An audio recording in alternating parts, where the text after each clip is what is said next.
Woo! Woo woo!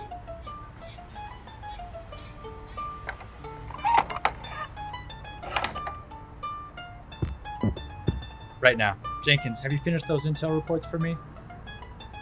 Jenkins? Hello, any of you... Oh.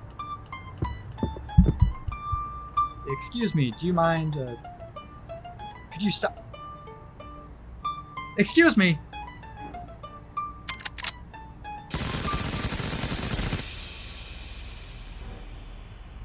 Right. Now, Jenkins, have you finished those intel reports for me? Yes, sir. It's all right here. The bank is 70 miles tall and 30 miles wide. The front entrance is guarded by 2 men. One is 2 miles tall and the other 1 3/4. And Jenkins. Yes, sir? I think it's supposed to be meters, not miles. The bank is 70 meters tall and 30 meters. Yes, I understand. Now, Gonzo, what type of weaponry do you think we'll need to take down these guards? I was thinking of something along the lines of a great, big hydrogen bomb. A hydrogen bomb? Yes. Dropped where? Right on top of the building. Wouldn't that destroy the money? Collateral damage. Collateral damage? The money's the whole point of a robbery. This is a robbery? Please don't shoot! Don't shoot! Don't shoot! Get up, you idiot. Anyways, my idea was that we lure away the guards with something. Any ideas? Could we start a strike in the police force? Perhaps a little ambitious, but not bad. Anyone know how we would do something like that? Shut down Dunkin' Donuts. And how exactly do you plan to do that? Hydrogen bomb? Okay. Any ideas that don't involve the massacre of thousands and the creation of a dent in the earth the size of New Zealand? Oh! We could attach giant robots to the bottom of the local Dunkin' and... Alright. Let's drop the Dunkin' bit altogether. Hugh, you're technically a tool specialist, but do you have any ideas on what to do with the guards? We could knock them out and drag them into the alley. There we go. Now we're actually getting somewhere. Yeah, and we could use our pool noodles to do the job. What? Well, we've got these pool noodles just lying around and we never use them, so why not knock the guards out with them? How? You just hit them over the head with it, of course. Have you ever seen a pool noodle? You know, the long floppy foam things that you couldn't hurt a fly with? Mm-hmm. Well, I think it's a good idea. Let's move on, shall we? Jenkins, continue with your report. Right. Once we're in the bank, we'll be in a room about 30 miles long, about 22 miles deep. Jenkins? And... Yes, sir? Haven't we already discussed this? Oh! Right, sir. Once we're in the bank, we'll be in a room about 30 meters long. About 22 meters up there is an office on the right. We'll have to get into that office to get to the safe. Hugh, any ideas on how to get in? Well, sir, I've managed to scan the lock on the door and make a key that should fit the lock. That's actually brilliant. I really am. Then I've increased the size of it by about 800% so that we can try and use it as a battering ram. What? Well, if I kept it at a normal size, it'd take years to bust out a door like that. Yes, but you can't... You just put the key into the lock and turn it. I suppose. Well, why don't you just go back home and make another one that's normal size? Well, I can't do that. Why not? I deleted the scan. Why did you do that? If I had kept this scan, they would have caught us red-handed. Sometimes you really do surprise me, sir. Well then, suppose we'll have to work with what we've got. Continue, Jenkins. Once we're in the office, however we do so, the safe is on the opposite wall, about 4 miles...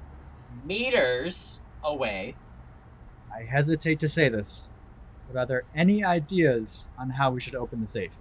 I could attach a small, tiny hydrogen bomb. Look, could we please drop this talk about bombs before public safety shuts down our broadcast? Yeah, okay. Anyone else? We could try asking the owner of the bank to give us the codes. Yeah. We could strap him to a chair and hit him repeatedly with a pool noodle. Or bribe him with a $5 footlong. Or surprise him with a hydrogen! Gonzo! Sorry, boss. We are not doing any of that. I'll just use my trusty crowbar to get it open. Continue, Jenkins. It'll never work. I know you simply can't beat a footlong. Or a pool noodle. Or a hydrogen. Will you shut up? Jenkins, continue. The safe is 3 miles. Ugh! The safe is 3 meters by 2 meters by 4 meters. Once we're in there, we'll stuff the cash into the bags and we'll bring along. Wegman's bags? Shut up! We'll stuff the money into the bags. Then we'll run out the back door, where Greg, you'll have planned our escape. Yes. Well, when we run out there will be 5 pink tricycles waiting for us with red tassels. Pink tricycles? Yes, sir. My doctor says I need more exercise, and I don't know how to ride a bike, so... Greg! So anyway, we'll ride the trikes for about 5 miles to the local station, where we shall have lunch and wait for our train. Wait for our train? It doesn't come for half an hour, and the only train before it doesn't have first class. Stop. This is insane. You people aren't fit to rob a daycare. Jenkins can't tell the difference between meters and miles on a map that doesn't even cover a square mile in total. Gonzo can't stop going on about blowing up the city in order to take out 2 guards. Hugh, you can't think of anything other pool utensils and other irresponsibly large keys. And to top it all off, Greg wants to escape, or rather fail to escape miserably, on pink tricycles with little red tassels and invisibly minuscule flower boxes because some quack told him he has any chance of preventing a premature death due to a heart attack. I didn't say anything about flower boxes. How can you all be so stupid?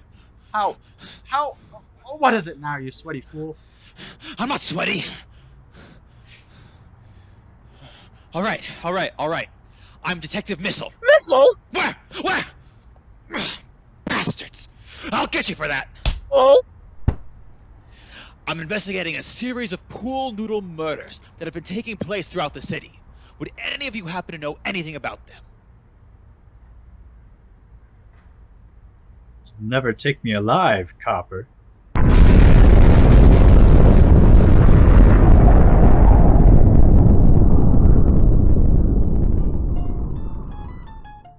This was a TNT Radio production of Butch, Cassidy and the Combustible Children. Written and directed by Tristan Berlet, and produced by Jay Bradley. It featured Trevor Britton as the leader, Noah Pantano as Jenkins, Adri Alvarez as Gonzo, Owen Romano as Hugh, Brianna Lowe as Greg, and Kyle Krempasky as Detective Missile. Bazooka music performed by Michael Reichenbach. Butch was originally conceived as a stage sketch for a variety show at Pittsford Sutherland High School in 2018. The absurdist, imaginative nature of the sketch led quite easily to its adaptation for radio. It was recorded remotely, with actors performing together whilst miles away from each other. This production was made possible by their hard work and commitment to making it work under strenuous circumstances. For more from TNT, you can find us on Instagram, YouTube, Facebook, and most podcasting apps. Thank you for tuning in.